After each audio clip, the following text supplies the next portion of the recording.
سلام، به پیج فرزانه پناهی خوش اومدید. امروز براتون آموزش آبکش کردن برنج رو میخوام یاد بدم.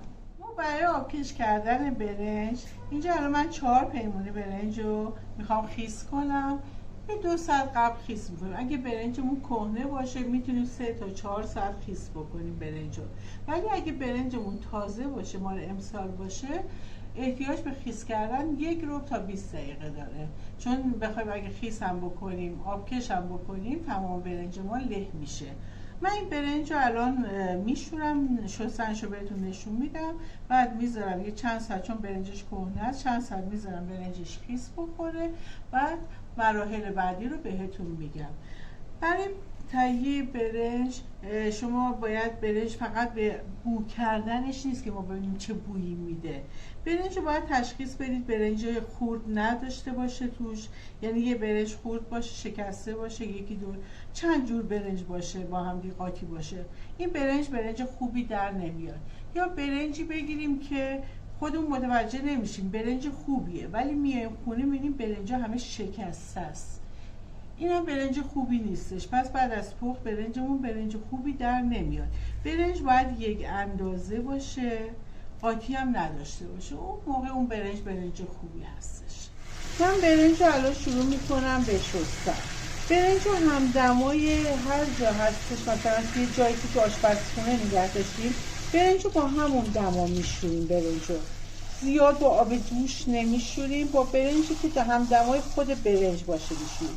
برنج رو به این صورت چند تا آروم ببینید و اصلا برنج چنگ نزنید، فشار ندید، آروم چند دور اینجوری چیز کنید، آب رو ببندید، 1 دور آبش رو خالی کنید، دوباره آب برنج رو باز میکنید، 2-3 مرتبه این آب رو میشونید، آب میبندید، همین صورت هم رو میشونم تا آب تمیز. دیگه آب برنج من تمیز شدش. یه برنج یه مقداری آب میریزیم داخلش. هی آبم تغییر دما ندید. این برنج ما الان آماده شد، میذاریم 2-3 ساعت خیس بخوره. الان نمکم میریزم توش. خب من نمک برنجم میریزم. نمک برنج اندازه مشخصی نمیشه داد. شما بعد از یه 10 دقیقه دوباره به این صورت دستتون رو بزنید، مزه کنید، احساس شوری که داشتش، آب نمکش خوب هستش. یه مقدار شورتر باید باشه که زیادم موقع آبکش کردن روش آب نگیریم. من دوباره بعد از 1 ساعت دوباره آب برنج رو یه مزه میکنم. اگه آب نمکش کم بود دوباره میریزم.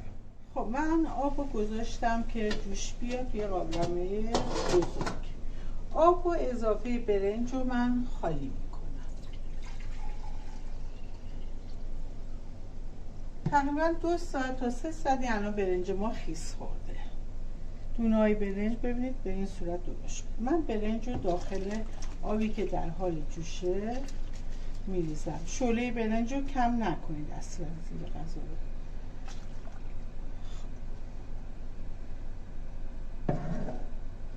الان میذارم دوباره آب به جوش بیاد. الان نمک برنج رو تست میکنم، میبینم شوریش کمه، پس یه مقدار دیگه نمک میریزم.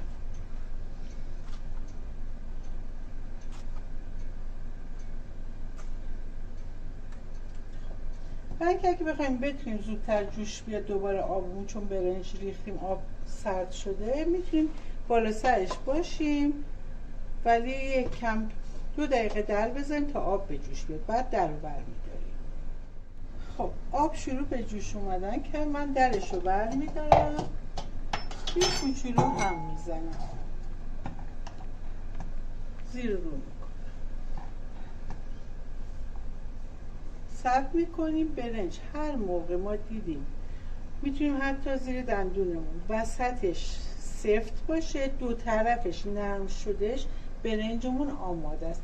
یا تو دستمون هم حتی میتونیم این امتحان رو بکنیم، یا به این صورت میتونیم وقتی که فشار میدیم نگاه کنیم یه خط سفید اگه بود وسطش، برنجمون آماده است برای آبکش کردن. ما الان صبر میکنیم، یه دور دیگه برنجمون رو هم میزنیم دیگه. تقریبا تا 5 دقیقه دیگه برنجمون میشه. هنوز دو طرفش نرم نشده برنجمون.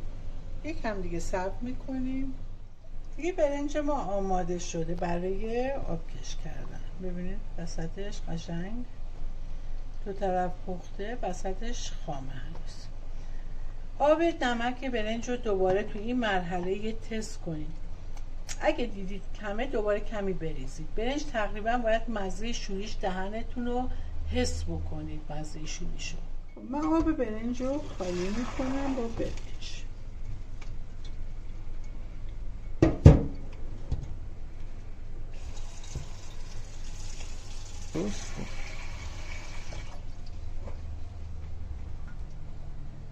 همین آب کافیه ما بریزیم روش.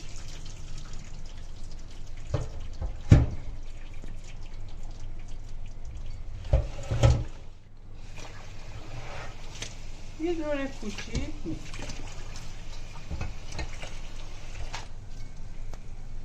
من کف قابلمه کمی روغن ریختم، نونا رو داخلش میذارم. بعدی که نون داریم میذارم.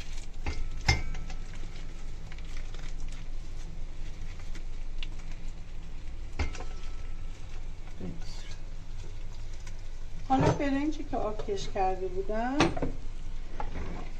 حتما کفگیر بریزید.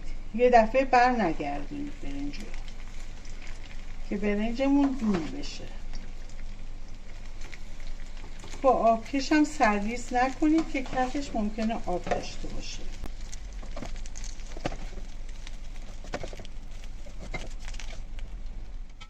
همه رو به صورت حالت کوه مانند میاریم بالا. بعدن چند تا سوراخ ایجاد میکنیم تا بخارش بهتر خارج بشه.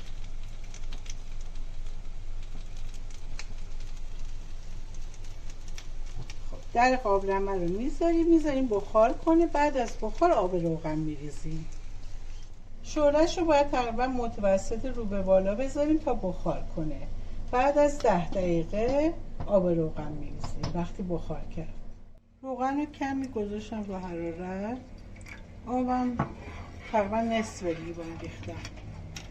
بعد برنجمون که بخار کرده الان تقریبا 10 دقیقه گذاشت. من روی برنج میریزم. شما میتونید از کره روغن حیوانی. خب از این زمان ساعت میگیریم. 20 دقیقه دیگه غذای ما آماده است. زیر برنجمون هم کم میکنیم. یه شعله کم میذاریم. خب برنج ما 20 دقیقه است الان دم کشید. زیرش رو خاموش میکنیم دیگه. برنج ما آماده است. خب برنج ما آماده شده. کمی از برنج برمیدارم من.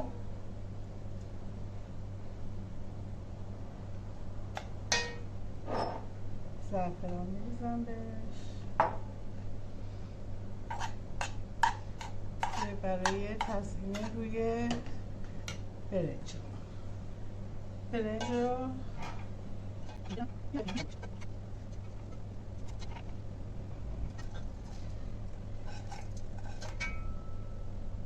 بعدی که خوشمزه نون ما روی برنج رو تزیین میکنم. اگه تمام نکات رو رعایت کنید برنجتون رو بهتر قبل خیس بکنید. نمکش به اندازه باشه. زمان پختتون هم مشخص معلوم باشه. زیاد نذارید که نرم بشه. زودم بر ندارید که سفت باشه برنج. بعدا وقتی بخار کرد آب روغنش رو بریزید. 20 دقیقه بذارید کامل دم بکشه. آماده است.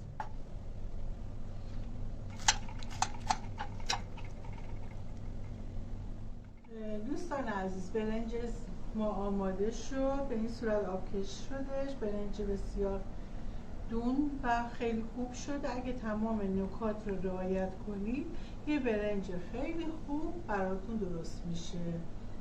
نوش جونتون.